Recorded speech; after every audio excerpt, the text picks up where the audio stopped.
বন্ধুরা, আপনার ভিডিওতে কি থাম্বনেল শো করতেছে না? তাহলে এই ভিডিওটি আপনার জন্য খুবই উপকার। প্রথমে আমাদের যে কাজটি করতে হবে, আপনি যেটার মাধ্যমে ভিডিও রেকর্ডিং বা ভিডিও এডিটিং করেন না কেন সেটার ভিতরে চলে যেতে হবে। আমি যেতে এক্স রেকর্ডারতে ভিডিও এডিটিং করি, সেই জন্য প্রথমে আমাকে এটার ভিতরে চলে যেতে হবে। যাওয়ার পর আমাকে যে কাজটি করতে হবে সেই কাজগুলো আপনাদের দেখিয়ে দেবো আমি। এই যে ভিডিও এডিটিং যে বলে যে অপশনটা আছে, এই যে এডিট, আমি এখানে চলে যাব।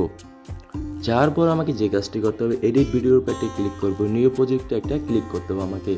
তারপরে আমি এখান থেকে একটা এক্সপোর্ট ফাইল এখান থেকে দিব। তারপরে কি করতে হবে, এই যে দেখতে পাচ্ছেন যে রেডিও বলে একটা অপশন আছে, এই রেডিওতে যাবে। রেডিওতে যাওয়ার আগে একটি কথা বলবো, আপনারা যদি আমার চ্যানেলটি নতুন হয়ে থাকেন তাহলে অবশ্যই সাবস্ক্রাইব করতে ভুলবেন না, আর ফেসবুক পেজ থেকে দেখে থাকলে অবশ্যই পেজটি ফলো করতে ভুলবেন না। রেডিওতে যাওয়ার পরে এই যে দেখতেই পাচ্ছেন যে 16:9 আছে, তো 16:9 আপনারা একটি ক্লিক করে দিবেন, কারণ ইউটিউবের জন্য এটাই হলো পারফেক্ট। 16:9 ক্লিক করার পর এখান থেকে আপনার টিক বাটনে টিক দিয়ে দেবেন। তারপর আপনার ভিডিওটি সেভ করবেন, তাহলে দেখবেন আপনাদের থাম্বনেল অটোমেটিকলি শো করতেছে। তারপর আমি আরেকটা অ্যাপসে দিয়ে দিতেছি, সেটা হলো কি বিএন।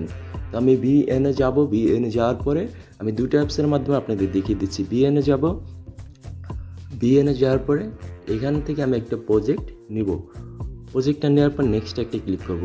নেক্সটে ক্লিক করার পরে আমাদের একটু প্রসেসিং হবে। প্রসেসিং হওয়ার পরে আমরা এখান থেকে কী করবো, এই যে অরিজিনাল আছে অরিজিনাল উপরে একটা ক্লিক করব।